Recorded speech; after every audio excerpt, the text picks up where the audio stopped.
Hi, Eric Gallagher here from IC of Movement, and I'm going to continue pondering on the scenario that I laid out in my previous video, which I'll put below. But a quick summary is essentially there was a mother in a parish that I was working with once who had started a small group in the parish, and the priest, about a month into her leading that small group, um, basically confronted her and said, "Hey, I heard you had a sleepover at your house with your small group."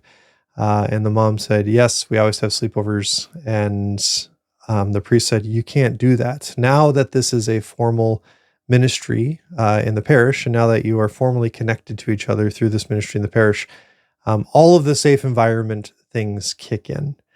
And I didn't really have any real response to that, except that I was thinking like there's a real conflict here. There's a mom who has these genuine human relationships with her child and her child's friends and the parents and all the young women involved. And then there's the parish that has these formal programmings, insert the safe environment realities. And it can make it really frustrating and challenging. And it's just something that I wanted to raise. That this is reality, that there's the work of the lay apostolate, that's that ordinary work that we as non-ordained people are striving to do within the church. And then there's the institutional reality of the church that has really become very protective, sometimes overly protective, for good reason, with safe environment realities. And oftentimes in ministry and in our work, we just try to avoid those things. And so we stay far away from that reality when I actually believe like the real work and ministry that the church needs to focus on requires us to engage in that to some extent. There's a couple of great comments and feedback that I got. One of them simply saying like, yes, we just need to be clear in our language as we're communicating these things, that this is or this isn't affiliated. And there's kind of the legal conversation that had to have around it. That these things are possible if we just do A, B, C, and D. And then there were some people who were very affected by this concern for the safe environment realities of sleepovers and things like that. And I engaged in all that as much as I could in those groups. What I'm talking about though here isn't the reality of like whether or not sleepovers are good or bad or whatever.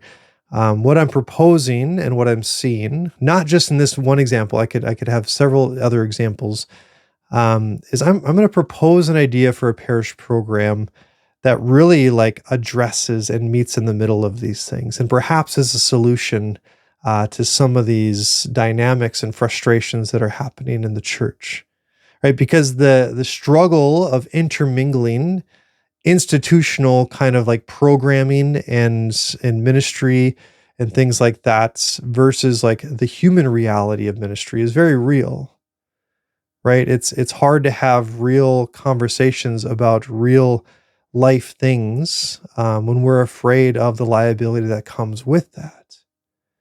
Right. And this is a reality that Jesus faced with his disciples, right? They risked many things by going out. They risked their entire lives by going out, and Jesus encouraged them to do so. Right. And so we have two ends of the spectrum here, where we have people who would say like, Jesus wouldn't have written all these policies and wouldn't have put all these rules in place, and he just would have went and freely done ministry and trusted his apostles to do that. And our priests and our bishops need to be more like open and willing to just go out and do what needs to be done, and not to be burdened by all of these things, right? And then there's the other end of people, typically, especially those who have had experiences and can relate to the realities that require these safe environment policies. And sometimes they can hold too tightly at times to those policies, right? Enough so that it can hinder the church from doing the work that it needs to be done, right? And I'm not proposing either one of those ends be the right or the wrong end. What I am proposing, though, is that there can be great fruit and benefits from not being afraid to wrestle with and address that reality and those concerns. Because again, in some of the most fruitful ministry I've seen in the church, it happens when we're sitting in that space where it requires a little bit of risk, a little bit of vulnerability, right? And it makes it difficult when when we have to jump hurdle. It becomes very discouraging at times when we have to jump through all these hurdles.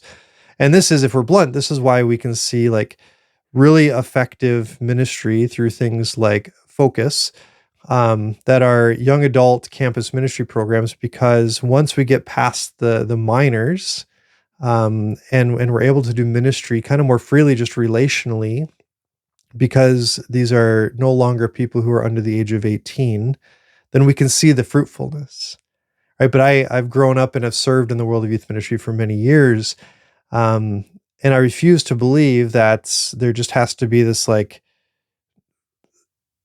very strict, once they turn 18, then we have the freedom to do these sorts of things, right? And I'm not ignorant to the various realities involved with the safe environment world, but it seems that there's ways that we can address these realities in a more healthy way.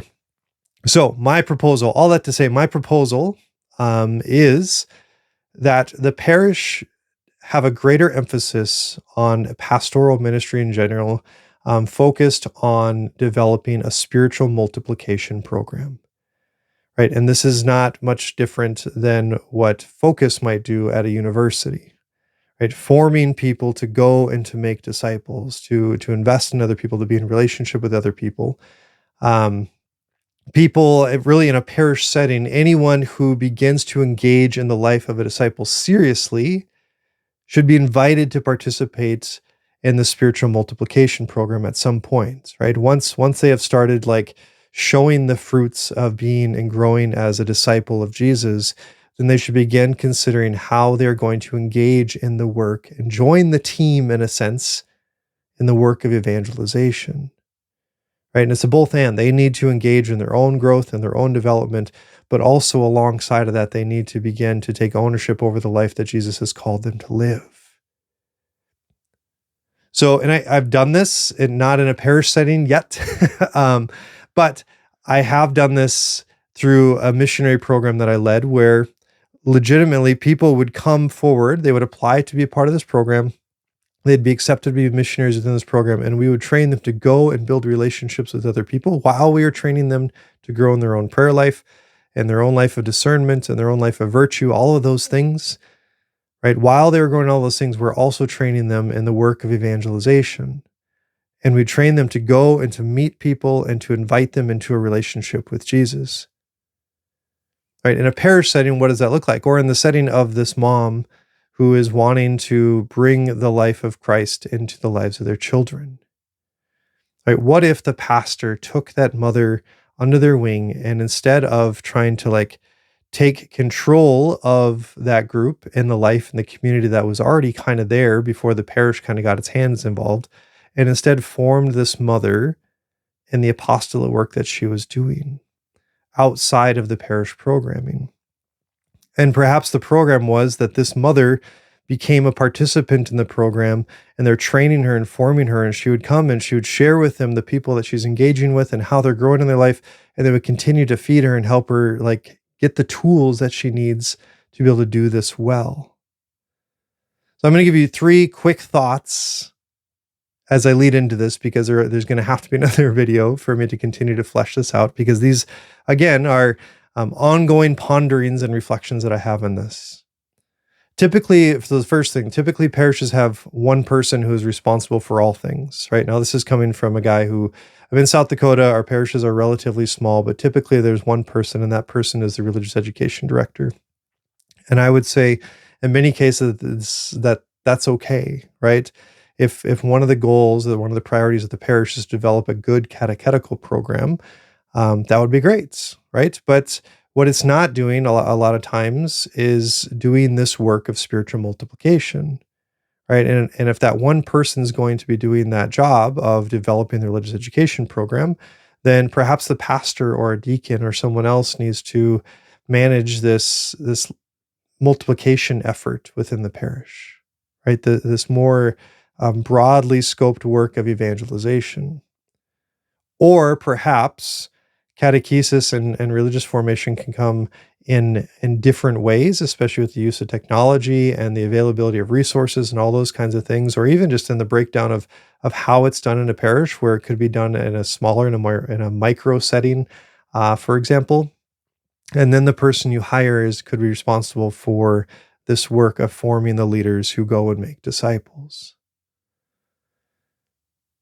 This, if we do this, number two, it would help prevent a cult of personality, right? So we would have many leaders, because the role of a pastor or a director of evangelization, their job would be to lead and guide the individuals in their specific apostolic works, right? It builds up a community of disciple makers and forms them well, and then we don't necessarily have a say specifically in the work that they're doing. We allow the life that's being bred in them through the Holy Spirit to bear fruit among the family that exists within our parish. The third point, though, that comes to mind is we absolutely would need to be okay with letting go of some of the control, right? And this is really in the sense of a familial sense in a parish. Really, this means like we are asking and forming the people within our parish to grow up, right? To graduate from being like taken care of and having to be managed all the time and overseen all the time, and allowing them to go and begin to live the Christian life on their own. And so they begin doing things, they live out their faith differently at work, and they begin to do things perhaps in their own home, in their basements, and things like that, where they're studying scripture together, they're inviting families together, talking about the faith together, because it's the apostolic work that they specifically have been called to do, and they've been formed and inspired and led by the parish to do so. My hope and my direction, the way that I continue to see things evolving in the church today, is that we will grow in confidence of the work that God is doing in people's lives, and will grow in the freedom to be able to say, yes, go and do it. And that's not ignorant of the various policies. All those things are in place for a reason, and we must follow those certain things and be obedient to the things that are in place, right? But the parish needs to help us know how to do that on our own, and to not simply cave into this idea that we have to like simplify it and streamline everything because it makes it easier, right? The real work, if we really want to look to Jesus and the disciples, is going to require us to take a step in faith and to go out, to get messy, to make some mistakes, but to have the support and the encouragement, the inspiration of our priests and our lay leaders in our parishes to go and make disciples. And so I'm going to do one more video on this that begins to flesh this out. But my not so crazy idea for a parish program would be that perhaps our primary program be developing a formation program for disciples to encourage them to go and make more disciples.